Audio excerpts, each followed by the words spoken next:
Hello friends, आज इस video में हम पढ़ेंगे प्रतिस्थापन विधि और विलोपन विधि। ये दो चरों वाले रैखिक समीकरण में आता है। इस विधि से हम क्या करते हैं, x और y का मान ज्ञात करते हैं।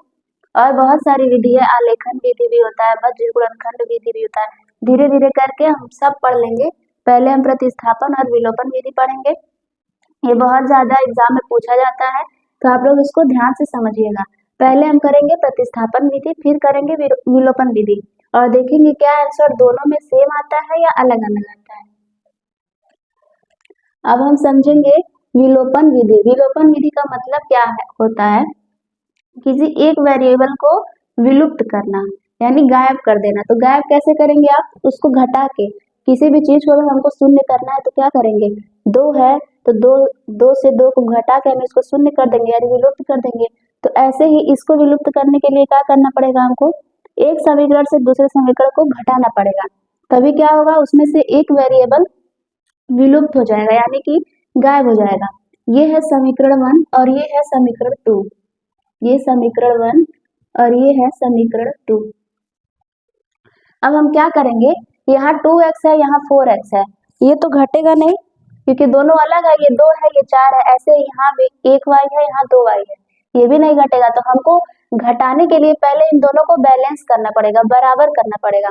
अगर हम y को भी बराबर करेंगे, x को भी बराबर करेंगे, तो घटाने पे दोनों घट जाएगा, हमको कुछ मिलेगा ही नहीं। हमको सिर्फ एक वेरिएबल को माइनस करना है, तो सिर्फ एक को ही बराबर करना होगा। यहाँ 2x है, यहाँ 4x है, तो हम क्या कर देंगे, समीकरण 1 में 2 से गुणा कर देंगे। ध्यान दीजिएगा, जब 2 से गुणा करेंगे तो यहाँ 4x हो जाएगा और यहाँ 2y हो जाएगा, इक्वल टू यहाँ 12 हो जाएगा। तो अब करते हैं समीकरण 1 में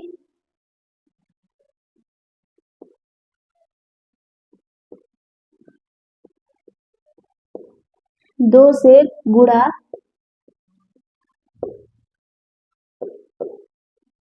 करने पर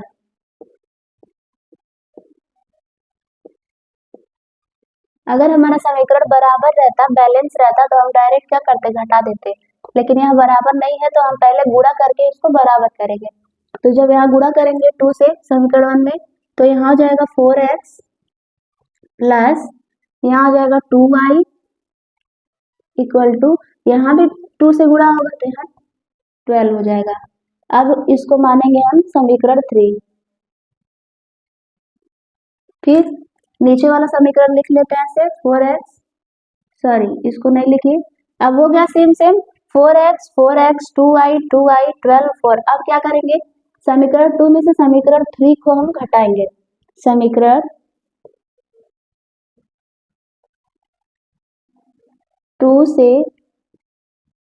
समीकरण 3 को ऐसे आप लिख लिख के एग्जाम में करिएगा तो अच्छा मार्क्स मिलेगा। समीकरण 2 से समीकरण 3 को घटाने पर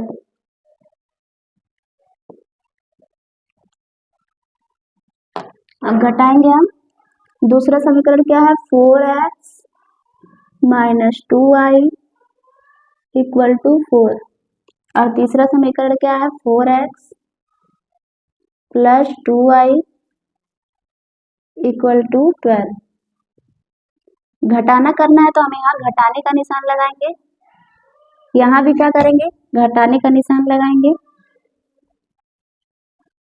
यहाँ भी क्या करेंगे, घटाने का निशान लगाएंगे। हमेशा आप ये याद रखिएगा, अगर प्लस है तो माइनस आएगा, प्लस है तो माइनस आएगा, प्लस है तो माइनस। अगर माइनस रहता तो यहाँ प्लस, कैसे, ये प्लस है और हम माइनस लगाते हैं तो प्लस माइनस मिलके माइनस हो जाता है, ये निशान गायब हो जाता है। अब इसके लिए ये वाला निशान काम करेगा। ऐसे यहाँ पे, यहाँ प्लस है यहाँ माइनस है, तो प्लस और माइनस मिलके यहाँ माइनस हो गया।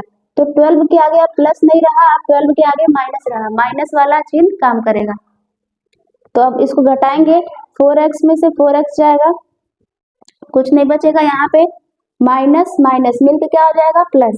हमने कहा था ये निशान चला जाएगा, सिर्फ इस निशान को देखेंगे हम। तो माइनस और माइनस मिलके क्या होगा, प्लस। तो जुड़ जाएगा 2 2 4y माइनस 4y, क्योंकि माइनस है, माइनस 4y इक्वल टू, यहाँ प्लस है यहाँ माइनस, प्लस और माइनस मिलके क्या होता है, माइनस। 12 में से 4 जाएगा तो क्या बचेगा हमारे पास, 8। अब 8 के आगे निशान कौन सा लगेगा? माइनस, क्योंकि 12 बड़ा था। साइड में करके बता रहे हैं, प्लस का 4 है, माइनस का 12 है, तो प्लस माइनस मिलके क्या होगा? -8 आएगा। लेकिन आगे निशान किसका लगेगा? माइनस का, क्योंकि 12 बड़ा था।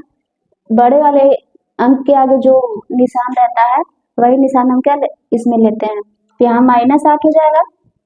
अब y का मान निकालते हैं हम, यही देख लीजिए साइड में। यहाँ -4y = 8 आया है। माइनस माइनस से माइनस खत्म हो जाएगा। y का मान निकालेंगे तो ये 4 इधर आएगा तो डिवाइड में चला जाएगा 4, तो y = हमारे पास आएगा 2। y का मान तो निकल गया। अब हमको क्या करना है? x का मान निकालना है। x का मान निकालने के लिए y का मान या तो समीकरण 1 में रखिए, या तो 2 में, या तो 3 में, आप किसी में भी रखेंगे सेम मान x का निकल आएगा। तो y का मान हम समीकरण 1 में रख लेते हैं। y का मान समीकरण 1 में रखने पर, समीकरण 1 में रखते हैं। समीकरण 1 क्या है? 2x प्लस y की जगह हम क्या रखेंगे? 2 रखेंगे, तो यहाँ 2 रखते हैं = 6। 2x, इसको इधर भेजेंगे, 6 - 2 हो जाएगा, तो 2x = 6 में से 2 जाएगा तो यहाँ बचेगा 4। x का मान निकालेंगे तो ये फिर डिवाइड में चला आएगा, नीचे आएगा तो x का मान निकल के आएगा 2।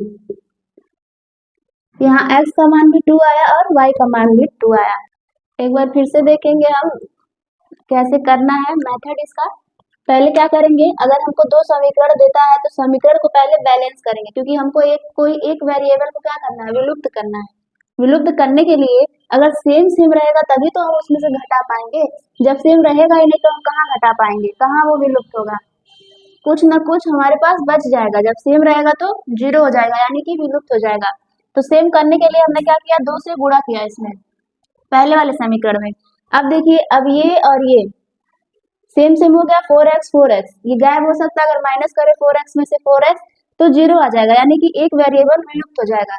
तो बन गया। अब यहाँ पे हमने क्या किया? इसको माइनस किया, पहले बैलेंस, फिर क्या करना है? घटाना है। घटाने के बाद एक वेरिएबल तो बचेगा इसमें से, फिर y का मान निकालने पर, जब y का मान निकला तो x का मान निकालने के लिए y का मान हम किसी भी समीकरण में पुट कर देंगे तो x का मान आ जाएगा।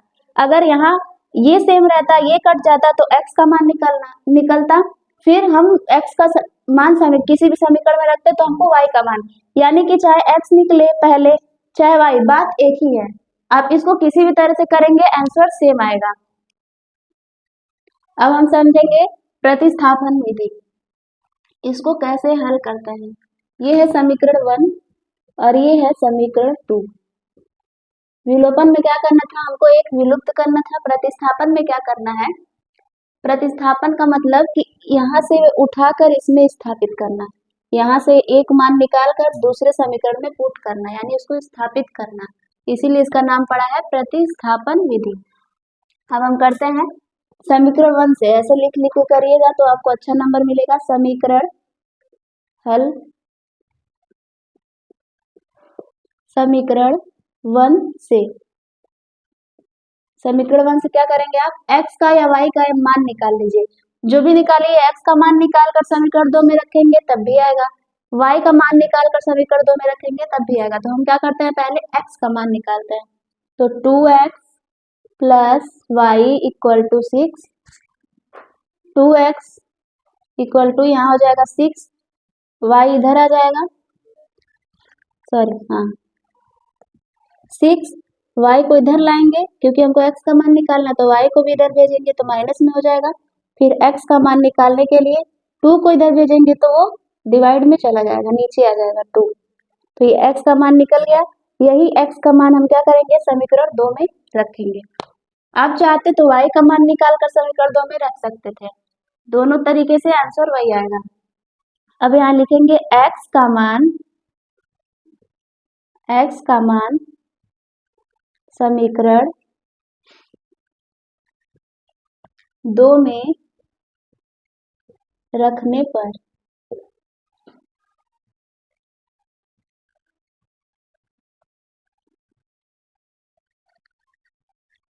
पर तो यहाँ हो जाएगा 4।